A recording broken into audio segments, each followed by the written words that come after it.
Series එකත් එක්ක. ඉතින් මම මේ වීඩියෝ එකේදී ඔයාලත් එක්ක ඩිස්කස් කරන්න බලාපොරොත්තු වෙන්නේ question set 27. අපි ඉස්සෙල්ලා බලමු මොකද first question එක අපෙන් අහලා තියෙන්නේ කියලා. What is the number of students studying in class 11A? 11A කියන class එකේ ඉගෙනුම ලබන සියලුම ශිෂ්‍ය සංඛ්‍යාව තමයි අපෙන් දැන් අහන්නේ. ඊට level count එකක් තමයි දාගන්න දෙන්නේ. ඉතින් මම මෙන්න මේ විදිහට තමයි ක්වෙරි එකක් දාගෙන තියෙන්නේ. මෙතනදී මම count කියන ඔපරේටර් යූස් කරගෙන තියෙන්නේ. ඒ වගේම දෙන්නේ student table එකේ index numbers තමයි මෙතන count කරගන්න බලාපොරොත්තු වෙන්නේ. ඒ වගේම join ක්වෙරි එකක් දාගෙන තියෙනවා class කියන table එකේ student කියන table එකත් එක්ක තමයි join කරගෙන තියෙන්නේ.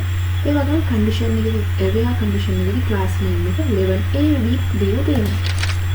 මෙතන දිහාට බලන්න පුළුවන් සම්පූර්ණ ශිෂ්‍ය සංඛ්‍යාව 4ක් විදිහට display වෙනවා. Second question එකෙන් අහන්නේ මේ වගේ දෙයක්. Find the number of students who scored between 40 and 90 marks in all subjects in the first term examination. මෙතනදී අපිට හොයන්න කියලා තියෙන්නේ 40ක් 90 අතර ලකුණු ගත්ත ශිෂ්‍ය සංඛ්‍යාව first term examination එකේදී. අපි බලමු ඒකට කොහෙද දාගන්න කොහොමද කියලා. ඉතින් මම මෙතනදී count කියන ඔපරේටර් එක තමයි use කරන්න තියෙන්නේ. මෙතනදී student exam mark record එකේදී marks ටික තමයි මම මෙතනදී count කරගන්නේ. ඒ වගේම ඉතින් join queries දාගෙන තියෙනවා බලා ගන්න පුළුවන්.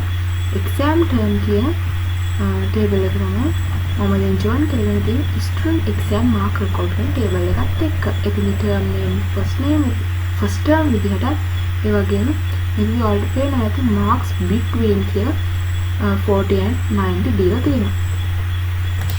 මම මේක execute කරා මෙන්න මේ විදිහට 19 කියන result එක අපිට බලා ගන්න පුළුවන්.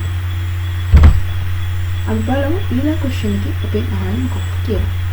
What is the number of students appearing in the subject of science in the second term examination out of the students studying all the class in grade 11?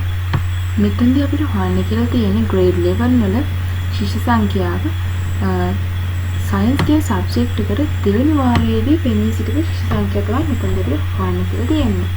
මේකෙදි මම count කරගන්නේ students ලගේ index number එක. මොකද මෙතන number of students ලා හොයන්න කියලා තියෙන නිසා.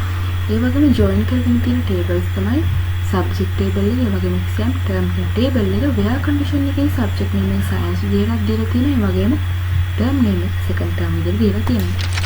මෙතනදී අපි result එක 8 විදිහට display වෙනවා. හතරවෙනි question එකේ අපි අහන්නේ මෙන්න මේ වගේ දෙයක්.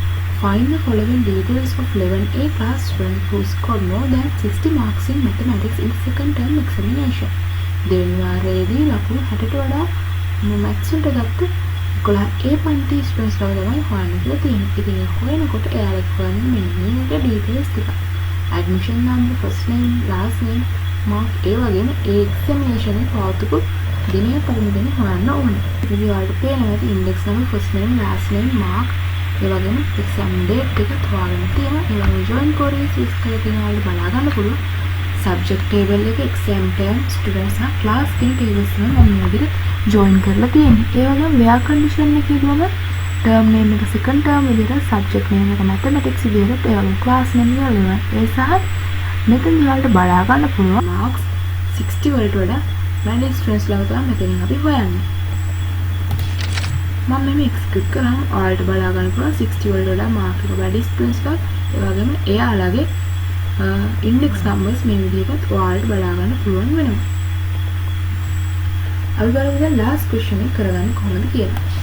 Find the number of students in class 11A who scored more than 60 marks in science subject in second term examination.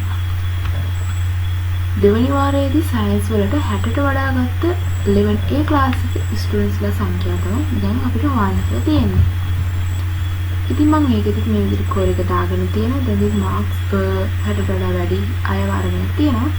class name එක 11 subject name එක science, ඒ වගේම term name එක second term විදිහට මම මෙතන where condition එක දීලා තියෙනවා.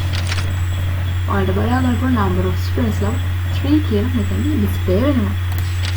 ඉතින් මේක තමයි question එක අපි discuss කරන්න තියෙන සම්පූර්ණ මේ discussion එක අපි ඉවර කළා. අපි ඊළඟ වීඩියෝ එකේ තවත් අලුත් question එකක් එක්ක හමු වෙමු. එතකොට දිසිකම කියලා ආරාධනා කරනවා. thanks for watching.